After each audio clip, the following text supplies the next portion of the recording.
नमस्कार। S Pandey class 10th math YouTube channel आप सबों को स्वागत करता है। आज मैं पहला वीडियो इस चैनल में क्लास 10th का त्रिकोणमितीय परिचय डाल रहा हूं और इस चैनल में मैं क्लास 10th का रेगुलर वीडियो अपलोड करूंगा चैप्टर बाय चैप्टर। सर्वप्रथम मैं आपको त्रिकोणमितीय पढ़ा रहा हूं वर्ग दशम का, और मैं यही कहूंगा कि जो भी स्टूडेंट हैं वो मेरे चैनल को सब्सक्राइब करेंगे, मेरे वीडियो को देखेंगे, मेरे वीडियो को शेयर करेंगे और वीडियो कैसा लगा कमेंट के माध्यम से मुझे अवश्य बताएंगे। और यदि किसी प्रकार की समस्या या प्रॉब्लम हो तो मुझे कमेंट करके अवश्य बताएंगे। आप सबों के हित को ध्यान में रखते हुए मैं ये चैनल लेकर के आया हूं। तो चले आज बता रहा हूं ये त्रिकोणमितीय परिचय।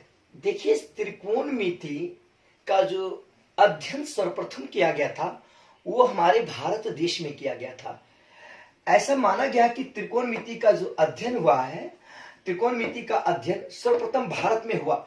आर्यभट्ट का 476 ईस्वी में, ब्रह्मगुप्त का 598 ईस्वी में, भास्कर प्रथम का 600 ईस्वी में तथा भास्कर द्वितीय का 1114 ईस्वी में द्वारा रचित पुस्तक में यह तथ्य संकलित किया गया है कि त्रिकोणमिति का जो अध्ययन हुआ है सर्वप्रथम भारत में हुआ।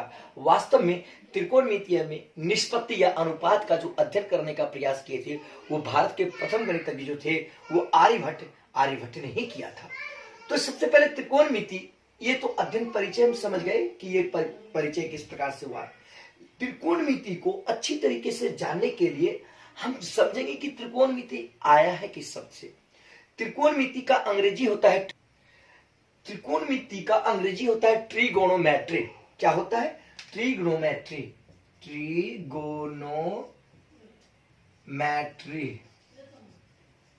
ध्यान दीजिएगा।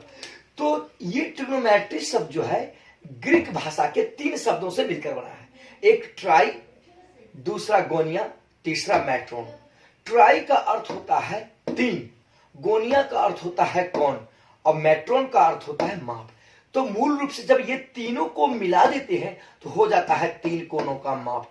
अर्थात हम यह कह सकते हैं कि त्रिकोणमिति गणित की ऐसी शाखा है जिसके अंतर्गत 3 कोणों का मापों का अध्ययन किया जाता है।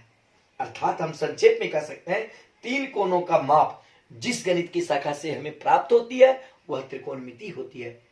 तो त्रिकोणमिति को और भी अच्छी तरीके से जानने के लिए इसकी मूल परिभाषाओं पर गौर करेंगे। मूल रूप से त्रिकोणमिति गणित की ऐसी शाखा है जिसमें त्रिभुज की भुजाओं यानी जिसमें त्रिभुज की भुजाओं के अनुपातों एवं कोणों के संबंध का अध्ययन किया जाता है। यानी मूल रूप से त्रिकोणमिति गणित की ऐसी शाखा है जिसमें त्रिभुज की भुजाओं के अनुपात एवं कोणों के संबंध का अध्ययन किया जाता है। ग्रीक गणितज्ञ हिपार्कस 140 बीसी में सर्वप्रथम व्यवस्थित तरीके से इसका यानी त्रिकोणमिति में किसी त्रिभुज के भुजाओं एवं भुजाओं के अनुपातों का अध्ययन किया था हिपार्कस ने। इसीलिए हिपार्कस को त्रिकोणमिति का जनक कहा जाता है। हिपार्कस जो है त्रिकोणमिति के जनक है। क्योंकि मैं ये वर्ग दशम को ध्यान में रखते हुए लाया हूं ये चैनल, इसलिए वर्ग दशम से ही रिलेटेड इसमें सवाल होता हूं।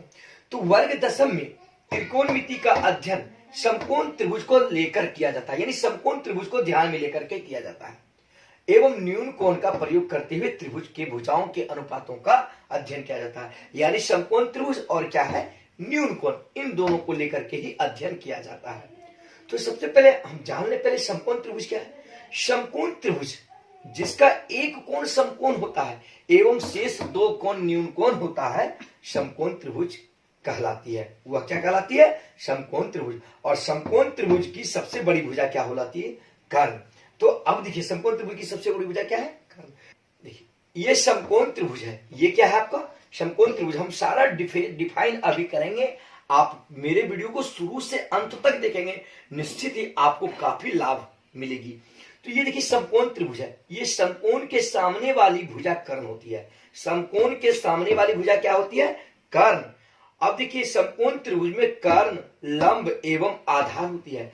तो आपको बता देते हैं कि कर्ण किसे कहते हैं। समकोण के सामने वाली भुजा कर्ण होती है और कर्ण सबसे बड़ी भुजा होती है। एवं लंब किसको कहते हैं? यानी कोण के सामने वाली भुजा लंब होती है। देखिए कोण जब यहां बना रहेगा तो इसके सम्मुख भुजा कौन है? AB। ये लंब क्या हो जाएगा? AB। और आधार किसको कहते हैं? जिस भुजा पर कोण आश्रित होता है, यानी जिस भुजा पर कोण बना हुआ रहता है। तो देखिए इस BC पर कोण आश्रित है, इसलिए BC क्या हो जाएगा? आधार। और कोण यानी समकोण के सामने वाली भुजा क्या हो जाती है? कर्ण। तो ये आपका जो हो गया लंब, ये आपका हो गया आधार, और ये आपका हो गया क्या? कर्ण। याद रखिएगा, ध्यान दीजिएगा, यदि कोण यहां पर रह जाएगा तो देखिए ध्यान दीजिए, अभी तुरंत डिफिनेशन दिए थे कि कोण के सामने वाली भुजा क्या हो जाती है? लंब। तो उस स्थिति में देखिए कोण के सामने भुजा ये हो जाएगी तो आपका लंब ये हो जाएगा, लंब आपका ये हो जाएगा। और जिस भुजा पर कोण आश्रित होती है वह हो जाएगी आधार। तो आधार आपकी क्या हो जाएगी? आधार ये हो जाएगी, और लंब आपका क्या हो जाएगा? ये कर्ण वही रहेगा। अब आप लोग ध्यान दीजिएगा, अब हम आगे फिर बता रहे हैं, ठीक है। समकोण त्रिभुज का मैं परिचय अच्छी तरीके से करवा देता हूं, हम अभी कराया। अब देखिएगा, सबसे पहले ध्यान दीजिएगा, समकोण त्रिभुज है ये, है ना। तो कर्ण, लंब और आधार का परिभाषा मैं सबसे पहले लिख देता हूं। लंब कोण के सामने वाली भुजा लंब कहलाती है।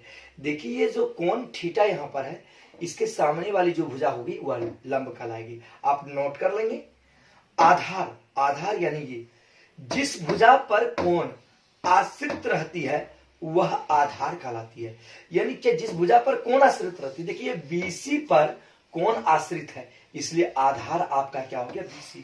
अब देखिए कर्ण क्या है? समकोण के सामने वाली भुजा कर्ण कहलाती है। समकोण के सामने वाली जो भुजा है वह क्या कहलाती है? कर्ण। ये जो है आपका 90 डिग्री का सिंबल है, ये जो है आपका 90 डिग्री का सिंबल है। इसका मतलब हो रहा है कि ये समकोण है, इसके सामने वाली भुजा क्या कहलाएगी? कर्ण। अब देखिए आप एक चीज मैं बताता हूं, ध्यान दीजिएगा कि आखिर जैसे यहां कोई न्यून कोण हो तो न्यून कोण के लिए इस चिन्ह का प्रयोग करते हैं। जैसे कोई त्रिभुज हो, देखिए बताने जा रहा हूं, समकोण है तो देखिए यहाँ पे ये जब भी ऐसा सिंबल रहेगा तो वो हम समझेंगे कि 90 डिग्री है। लेकिन ऐसे सिंबल के लिए हम 90 डिग्री का प्रयोग क्यों नहीं करते हैं, आप लोग को हम बता देते हैं। देखिए ये जो टर्म बन रहा है आपका, ये देखिए ये चाहे आयत चाहे वर्ग, चूंकि आयत या वर्ग का प्रत्येक कोण क्या होता है? 90 डिग्री। तो ये देखिए आयत या वर्ग लग रहा है, इसीलिए इसका मतलब ही हो रहा है कि ये 90 डिग्री कोण बनाया हुआ है, समझे ना। इसीलिए जहां भी 90 डिग्री होगा तो इस प्रकार के चिन्ह का प्रयोग करेंगे, इस प्रकार के चिन्ह का प्रयोग नहीं करेंगे। देखिए कर्ण को H से, क्योंकि कर्ण का अंग्रेजी होता है हाइपोटेन्यूज, और आधार को B से, क्योंकि आधार का अंग्रेजी बेस होता है, और लंब को P से, क्योंकि लंब का अंग्रेजी परपेंडिकुलर होता है। इसके द्वारा संक्षेप में सूचित किया जाता है। अब देखिए एक सूत्र पाइथागोरस जिसको हम कह सकते हैं, एक सूत्र है जिसका कि काफी यूज होता है, वो बताने जा रहा हूं। यानी कर्ण बराबर, यानी H बराबर कर्ण बराबर रूट अंडर लंब का स्क्वायर जोड़ आधार का स्क्वायर, या H बराबर root under P square plus B square होता है। B यानी आधार बराबर रूट अंडर कर्ण का स्क्वायर घटा लंब का स्क्वायर बराबर, या इसी को हम लिख सकते हैं root under H square minus P square. फिर देखिए लंब को हम लिख सकते हैं लंब बराबर रूट अंडर कर्ण स्क्वायर घटा आधार स्क्वायर, या root under H square minus B square लिख सकते हैं, ठीक है ना। चूंकि त्रिकोणमिति में समकोण त्रिभुज के भुजाओं के अनुपातों का अध्ययन किया जाता है। तो अब देखिए सबसे पहले कि त्रिकोणमिति के में समकोण त्रिभुज की जो भुजाओं का अनुपात होगा वो कितने तरीके से उसके अनुपात को बना सकते हैं। तो देखिए एक अनुपात AB बटे AC बना सकते हैं, ध्यान दीजिएगा। एक अनुपात हम BC बटे AC बना सकते हैं, ध्यान दीजिएगा। एक अनुपात हम BC बटे AB बना सकते हैं। एक अनुपात हम AC बटे यानी AC बटे AB बना सकते हैं, AC बटे AB बना सकते हैं। एक अनुपात हम AC बटे BC बना सकते हैं। तो देखिए यहां पर AB 1 2 3 4 5 हो गया। तो अब देखिए AB बटे AC बना सकते हैं। पुनः देखिएगा, देखिए एक अनुपात AB बटे AC बना सकते हैं हम, क्योंकि त्रिकोणमिति में भुजाओं के अनुपातों का अध्ययन किया जाता है। तो एक अनुपात AB बटे AC बना सकते हैं, एक अनुपात हम BC बटे AC बना सकते हैं, एक अनुपात हम BC बटे AB बना सकते हैं, BC बटे AB बना सकते हैं, एक अनुपात हम AC बटे AB बना सकते हैं, एक अनुपात AC बटे BC, AC बटे BC बना सकते हैं, एक अनुपात हम AB बटे BC बना सकते हैं। कुल संभव अनुपात हम यही बना सकते हैं, इससे अधिक हम नहीं बना सकते हैं। तो कुल अनुपातों की संख्या कितनी होगी? 1 2 3 4 5 6। कितनी हो गई? 6।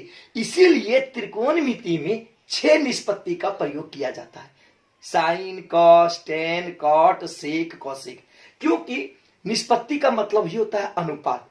तो देखिए त्रिकोणमिति में समकोण त्रिभुज में भुजाओं के अनुपातों को 6 तरीके से ही हम कर सकते हैं, इससे अधिक तो नहीं कर सकते हम ना। तो इसीलिए त्रिकोणमिति में कितने निष्पत्ति होते हैं? 6। तो इन सभी निष्पत्ति को में सबसे पहले साइन पहला निष्पत्ति हुआ है। पहले निष्पत्ति को क्या माना गया है? साइन। ध्यान दीजिएगा, पहले निष्पत्ति को साइन। साइन का पूरा नाम साइन, साइन का हिंदी होता है ज्या।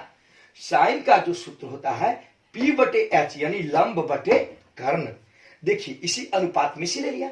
उसके बाद दूसरा होता है कॉस थीटा। कॉस थीटा का पूरा नाम होता है कोसाइन, इसको हिंदी में कोज्या कहते हैं।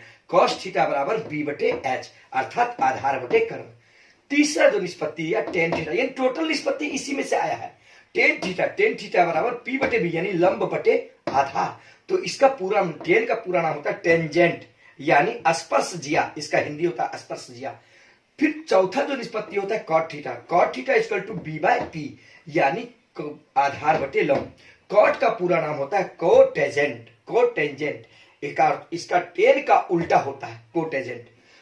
पुनः सेक थीटा का सूत्र होता है H बाय B, अर्थात कर्ण बाय आधार। सेक का पूरा नाम होता है सेकेंट। पुनः कौशेक थीटा का होता है कर्ण बटे लंब, यानी H बाय P। इसका पूरा नाम होता है कोसेकेंट। तो अब देखिए इसे संक्षेप में इसके अनुपात को T अनुपात भी कहा जाता है। अब आप लोगों को मैं बताता हूं, केवल ये 3 मान आपको याद रखना है, एक साइन, कॉस और टेन, क्योंकि बाकी सब उल्टा होता है। साइन का जो उल्टा होता है वो कॉसेक। साइन थीटा बराबर P बटे H, तो देखिए कॉसेक थीटा बराबर H बटे P, इसका उल्टा। कॉस का उल्टा होता है सेक। कॉस थीटा बराबर B बटे H, तो सेक थीटा बराबर H बटे B। टेन थीटा बराबर P बटे B, तो कॉट बराबर क्या होता है? B बटे P, ये इसका उल्टा है। केवल 3 का याद रखना, बाकी सबका निष्पत्ति मान रहने पर, याद रहने पर उसकी परिभाषा उसको उलट करके